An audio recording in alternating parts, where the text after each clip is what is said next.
Operation Sindoor దగ్గర hurt అయ్యాడు Trump. మధ్యవర్తిత్వం నేనే చేశాను, భారత్ అలాగే పాకిస్తాన్ల మధ్య యుద్ధాన్ని నేనే ఆపాను అని చెప్పేసుకుంటే ఓపెన్గా నన్ను అడ్డుకట్ట వేసేటటువంటి సాహసం భారత్ చేయదులే అనుకున్నాడు ఆయన.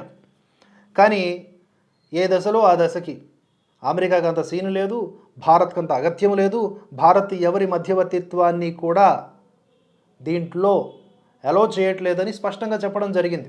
దాంతో మళ్ళీ అవే మాట్లాడడం ట్రంప్ కంపు అవ్వడం మనం చూస్తూ ఉన్నాం. భారత్ ఒకటే చెప్తోంది, పిఓకే గురించి ఇతర ఏ దేశాలు అయినా సరే ఇన్వాల్వ్ అవుతాయా, మాట్లాడతాయా, రెండు ఓకే.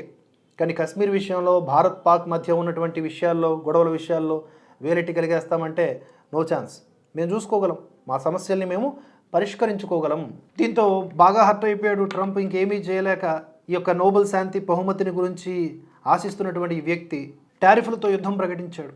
కానీ వాటిని కూడా అంటే సవాళ్లను కూడా పునాదులుగా మార్చుకొని ఎదగడానికి ట్రై చేసింది భారత్. ట్రై కాదు, ఇప్పుడు సక్సెస్ అయింది. మనది ఇప్పుడు ఎదుగుతున్న దేశం కాదు, బలంగా నిలబడినటువంటి దేశం. ప్రపంచ దేశాలన్నీ కూడా మన నుంచి నేర్చుకుంటున్నాయి, కేస్ స్టడీని నేర్చుకుంటున్నాయి. జపాన్ కూడా అదే బాటలు నడుస్తూ ఉన్నాయి. ఇప్పుడు యావత్ ప్రపంచం కూడా ఢిల్లీ వైపు చూస్తూ ఉంది. ఒకసారి ఈ కథనం చూడండి.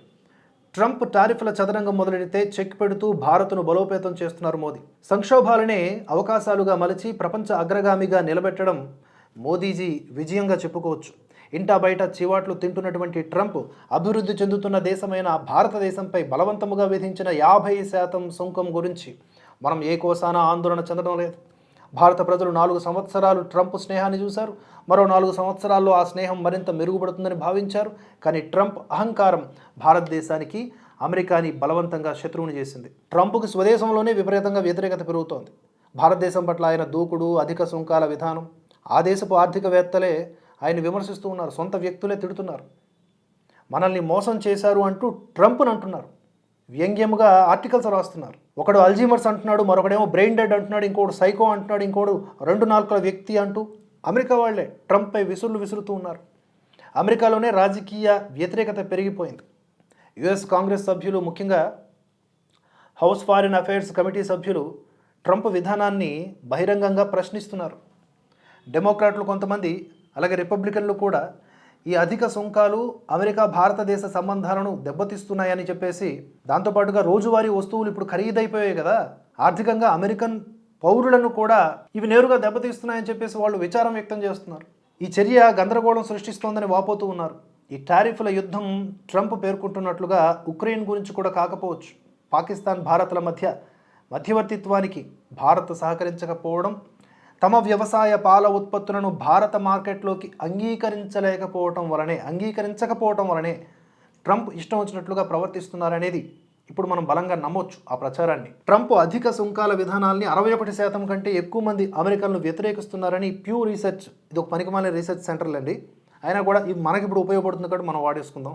ఈ ప్యూ రీసెర్చ్ సెంటర్ సర్వే వెల్లడించింది, ఈ అసంతృప్తి అనేక రాష్ట్రాల్లో, ట్రంప్ మెజారిటీ అభిమాన రాష్ట్రాల్లో కూడా బలహీనపరుస్తూ ప్రతిపక్షాలు గోలబెడుతూ ఉన్నాయి. అమెరికాకి నిజంగా యుద్ధం గెలిచిన చరిత్ర లేదు అసలు. ఈ సందర్భంగా మనం మాట్లాడుకోవాలి. వియత్నాంపై 1965-73లో 8 ఏళ్ల పాటు చేసినటువంటి ప్రయత్నం చివరికి నిరాశతోనే ముగిసింది. 2001-2021 మధ్య ఆఫ్ఘనిస్తాన్లో మరో 20 ఏళ్ల పాటు అదే సీన్ రిపీట్ అయింది. శత్రువును ఓడించేందుకు వెళ్ళినటువంటి అమెరికా చివరికి అదే శత్రువుకి అధికారాన్ని అప్పగించేసింది. యుద్ధ విఫలతల ఘనత అమెరికాకు చాలా భారంగా మారింది.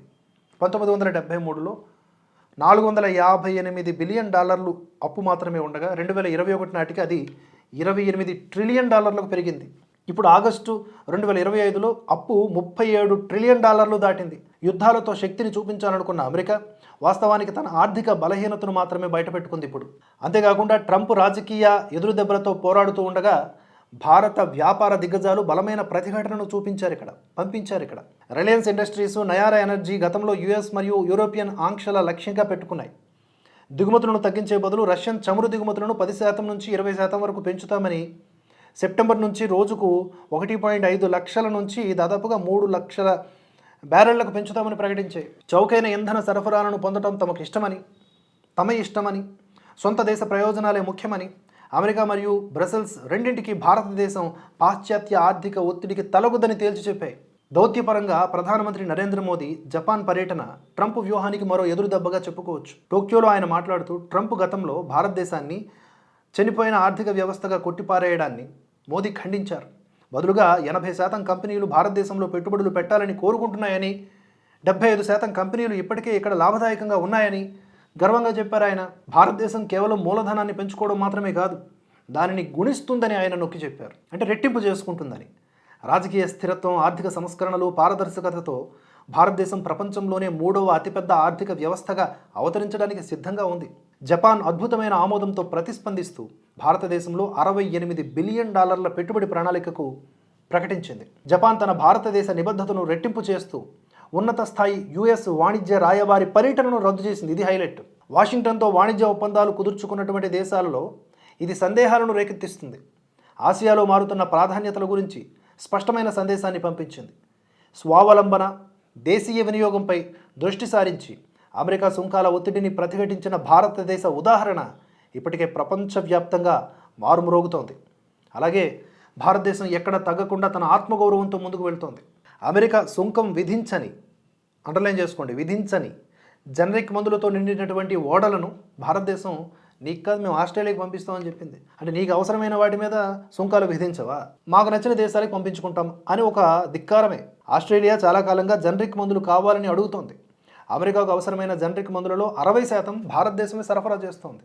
అందుకని ఇప్పటి వరకు ఆస్ట్రేలియాకు పంపలేదు. ఇప్పుడు మన ఓడ మార్గం మళ్ళింది. వ్యూహాత్మకంగా ఇక్కడ స్వయం ప్రతిపత్తి సాధించినట్లే. తన వ్యూహాత్మక శక్తి ఇది భారతదేశానిది. అమెరికన్ సుంకాలు, యూరోపియన్ ఆంక్షలు భారతదేశ ఆర్థిక విదేశాంగ విధానాల ఎంపికలను నిర్దేశించలేవు. రష్యా, జపాన్, ఆస్ట్రేలియాలతో సంబంధాలను ఏకకాలంలో బలోపేతం చేసుకోవడం ద్వారా భారతదేశం తన తటస్థ విధానం సజీవంగా బలంగా ఉందని నిరూపిస్తోంది. ట్రంప్కి ఇంతకంటే దారుణమైనటువంటి అవమానం ఉంటుందా చెప్పండి? ప్రపంచంలో నిజమైన స్నేహితుల కొరత చాలా ఎక్కువగా ఉన్నటువంటి ఇలాంటి టైంలో భారతదేశం వంటి ఒక మంచి మిత్రుడిని కోల్పోవడం ట్రంప్ జీవితంలో అతిపెద్ద తప్పు. ఇది అమెరికన్లు చెబుతున్న మాట. స్వదేశంలో పెరుగుతున్న వ్యతిరేకత, భారతదేశ కార్పొరేట్ దిగ్గజాల ప్రతిఘటన, టోక్యోలో దౌత్యపరమైన నిర్లక్ష్యం ఇవన్నీ కూడా ఒకటి తెలియజేస్తున్నాయి. నిర్ణయాలు వైట్ హౌస్లో తీసుకోబడవు, ఢిల్లీలో మాత్రమే తీసుకోబడతాయి. ఇది జై హిందూ రాష్ట్ర నినాదానికి సరైనటువంటి నిర్వచనం, సరిగ్గా అద్దం పట్టేటటువంటి వైనం. రాజశేఖర్ నన్నపనేని గారు అందించినటువంటి ఈ కథనం మీకు ఎలా అనిపించిందో దయచేసి కామెంట్స్ రూపంలో తెలియజేయండి. మరో అంశంతో మళ్ళీ కలుసుకుందాం. జై హింద్.